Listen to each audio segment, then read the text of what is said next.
Hey guys, welcome to the channel. This is the Ordinary Car Guy's better looking older brother. As you can see, I'm out here in Hawaii, so aloha, ikomamai, welcome.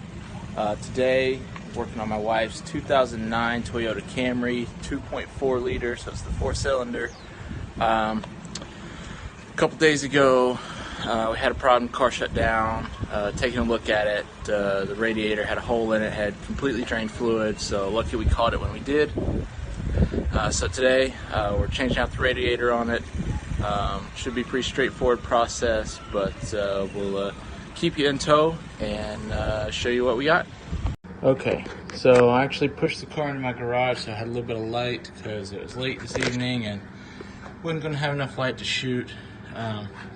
So looking here at the radiator, we're going to remove two 10mm bolts here and here and pull off this air intake. And then we need to pull this bracket off the top here. So there's a few 10mm bolts, one in the front here and one right below the hood latch assembly. And then we'll be able to lift this off, get it out of our way. And our horns are right here and right here. So we'll just need to unhook those and then we'll be able to take this whole assembly, set it off to the side, and that'll give us some room to work.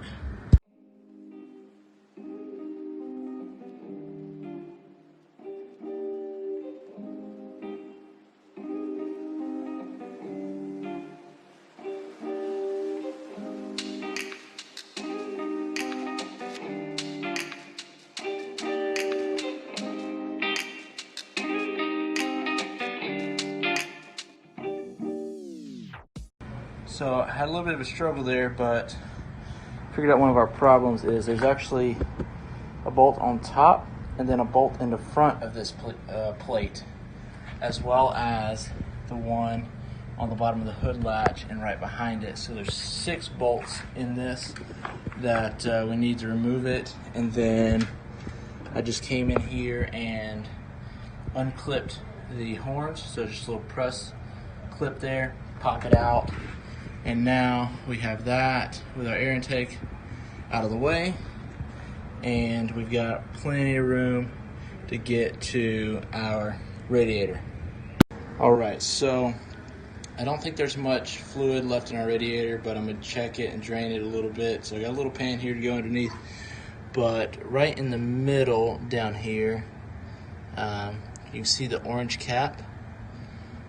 That is a relief valve for the radiator, and in the pan at the bottom here is plastic splash guard. There's actually a hole for it to drain through, so you don't need to bother taking that off. So we're going to slide the pan under here, drain it, and see if there's any fluid left in it. When we do that, we'll twist this cap off right here, and that'll just allow air to get in, help it breathe, and drain a little bit faster. Hey guys, welcome back. Got a little bit too dark last night to keep working, so we had to shut it down, picking it up again today.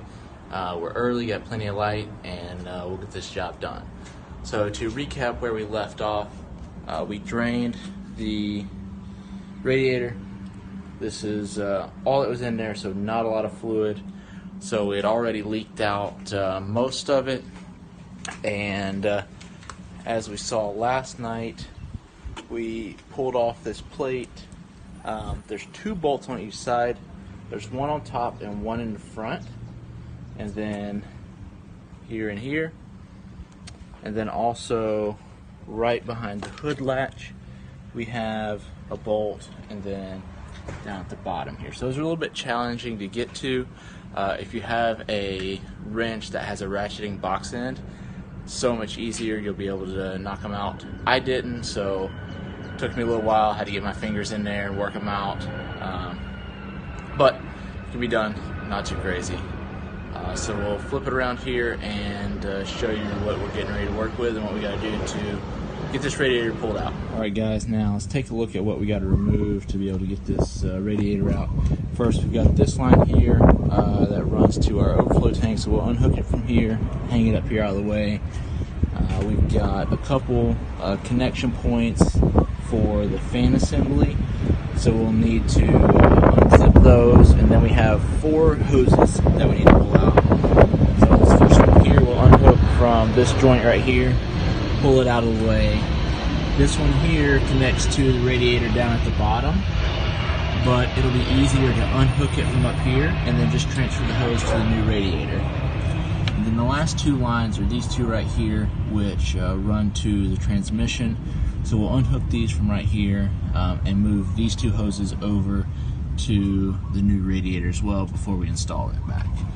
The last thing is the condenser. We've got 4 bolts here, 1 on each side at the top, and then 2 down at the bottom here on each side, which are 10 millimeter, and we need to pull those out and separate that radiator from the condenser, and then we'll be able to pull the whole unit, slide it right out.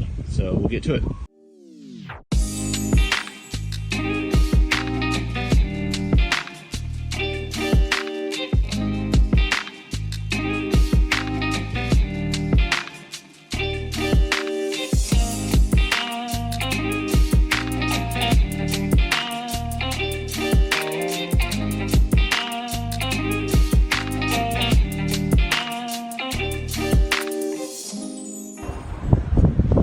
Guys, so I had a little bit of a challenge getting my hoses off from the transmission. They were set on there pretty good and stuck, but there's a roll bead on these 2 metal lines right up where that hose butts up against. And what I was able to do is take my 10 millimeter wrench and push it in right underneath that and kind of use that to help push away the hoses. So that helped me get them off a little bit easier once I figured that out. So if you have trouble getting yours off, try that.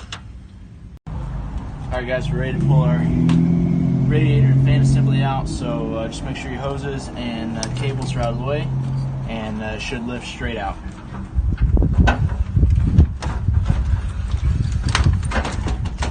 So let out here. Alright. So you can see we got a lot of leakage there, so it looks like our leak must have happened in the top.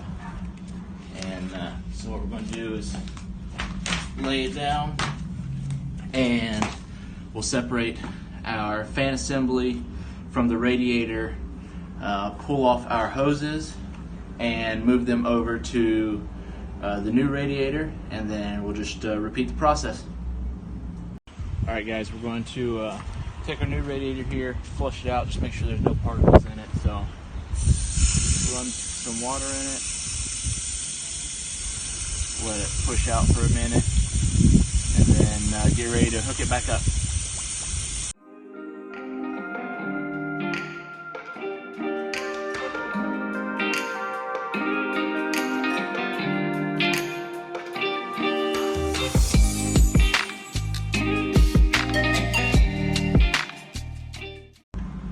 Alright guys, so we've got our fan assembly on the new radiator and all of our hoses hooked up, switched over. One thing to note is these rubber dampeners came off with the old radiator, and we need to get them transferred to the new one. And they actually have a couple little ports right down here that they sit in. So when you take yours out, if only one of them comes out, or you don't see them on the radiator, don't freak out. Just take a look in here. They might still be in the frame. So it's just something to note. Otherwise, your radiator won't seat properly when you get it put back in here. So I'm going to go ahead and put mine in, and then get this radiator put in.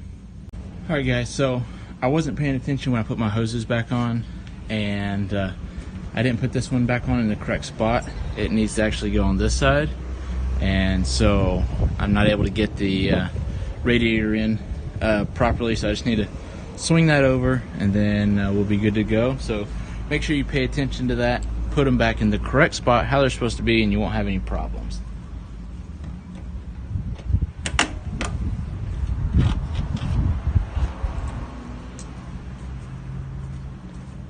that should work. Now let's get her put back in. Okay, so we run into one more thing. So this radiator is not an exact match.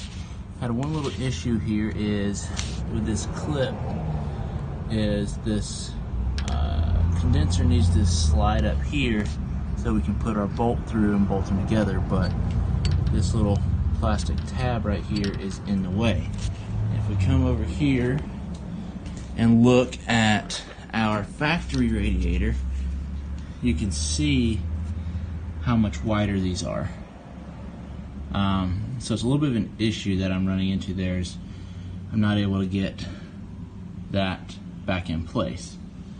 So what I think I'm going to end up doing is cutting this little tab out so that we can slide in this little notch here, bolt it right in.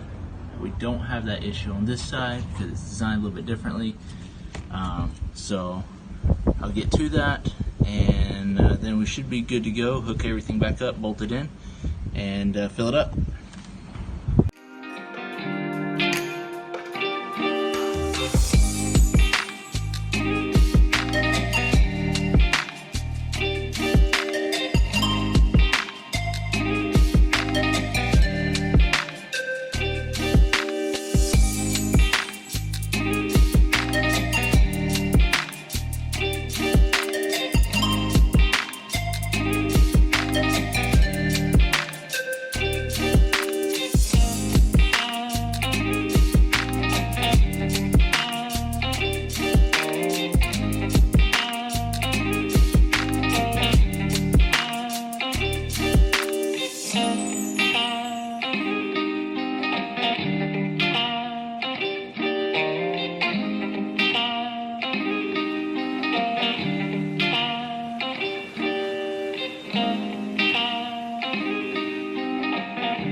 Okay guys, don't do what I did. I dropped it, my bolt, I landed on the frame below, and I actually had to take part of the plastic skid plate off in the front just to be able to get up under there and get it because I couldn't get my arm down in there. So don't do that. If I had a magnet it would have been much easier, but I didn't have one that I could get down there, so unfortunately I had to take off the bottom skid plate. It's a little bit of a pain, but not difficult. So I'm gonna get this one put back in, and then we'll get to wrapping up. Alright, so we got it filled up. My phone died, so 12 video cut off, but we got it filled up here, and then we filled up our reservoir here, let it set a few minutes, and then we just fired it up. And I'm checking all of our lines. I don't see any leaking out of those. Both of our fans are running, so everything looks good to go. So that's how you do it. Alright guys, so I wanted to see if I could find out where the leaks are. Obviously we've got all of this dry and crusty fluid, but we're just going to run some water in it. And you can see as it fills up that it starts leaking along the top here. You got a drip going right there, active. And then if we go to the back side, you can see all of the water that's running down the back here. So that is the cause of our leak, but we got the radiator replaced. I would say it's about a 2-hour job. Nothing too difficult, anybody can handle it. You need a 10mm socket and ratchet, 10mm wrench. If you have a ratcheting wrench, fantastic, that'll be good for those hard to get bolts. And then some channel lock pliers or vice grips would be fantastic. And just a little willingness to get dirty, but super easy job. You can definitely do it. Like I said, about 2 hours. So if you have this problem, check out the video, use it for reference, and let us know how your change went. We'll leave you here enjoying a beautiful Hawaiian evening and a rainbow in the back.